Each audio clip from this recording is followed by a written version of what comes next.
My name is Saurabh Gupta. मेरी journey शुरू हुई, मैं आपको उसका एक बहुत मज़ेदार छोटी सी स्टोरी बताना चाहता हूँ। मैं रुड़की में एडमिशन हुआ मेरा, IIT रुड़की में, और वहाँ पे मैं पहुँचा तो मुझसे पूछा गया कि भाई तुम क्या बनोगे। मैंने कहा मैं इंजीनियर बनूंगा। बोले इंजीनियर बन के क्या बनोगे? तो मैंने बोला चीफ इंजीनियर बनूंगा। तो उन्होंने कहा भाई चीफ इंजीनियर थोड़ा, यहाँ से तुम निकलोगे बाहर तो जूनियर इंजीनियर बनोगे, और बहुत ही किस्मत वाले हुए तुम, बिल्कुल ही मतलब तुम सुपर इंटेलिजेंट हुए तो शायद IAS ऑफिसर बन जाओ। तो फिर मैं बहुत सोच में पड़ गया। मैंने जितने लोग वहाँ से पास आउट होते थे उन लोगों से पूछा कि आप क्या क्या ज्वाइन किए, तो पता चला सब लोग जूनियर इंजीनियर या रेलवे में जो बॉटम ऑफ द पिरामिड होता है, जहाँ पे कि कोई डिसीजन मेकिंग पावर किसी के पास नहीं होती, केवल एक नॉर्म्स होते हैं, रिटन सारा रूल्स होते हैं, उस हिसाब से उन्हें करना पड़ता था सारा काम। और 30 साल की मेहनत के बाद शायद वो चीफ इंजीनियर बन पाते थे कुछ लोग उनमें से।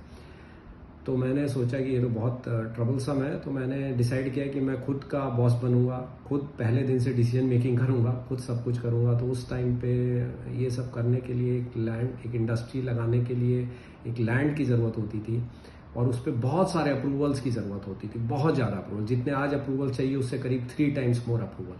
तो मैंने वो काफ़ी मेहनत करके और रिसर्च करके ये पाया कि अगर मैं इंडस्ट्री UPSIDC के या नोएडा के इंडस्ट्रियल एरिया में लगाऊंगा तो मेरे अप्रूवल्स की स्पीड और ड्यूरेशन रिक्वायर्ड बहुत कम हो जाएगी। तो जो चीज़ मैं 2 साल में लगा पाता या 3 साल में इंडस्ट्री लगती थी उस टाइम, वो मैं 8 महीने में लगा पाया पहली इंडस्ट्री, बिकॉज मैंने UPSIDC के इंडस्ट्रियल एरिया में इंडस्ट्री लगाई।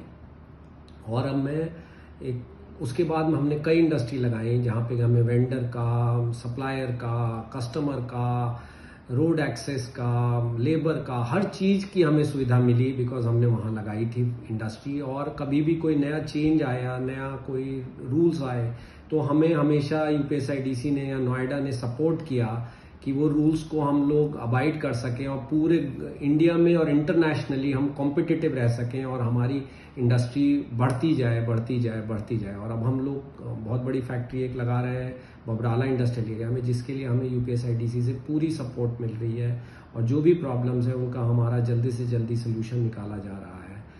तो इसके लिए मैं बहुत बहुत आभारी हूँ, बहुत बहुत थैंक यू है। जो भी हमारा मैनेजमेंट है UPSIDC के, they are very understanding and they always support the industry. Thank you very much.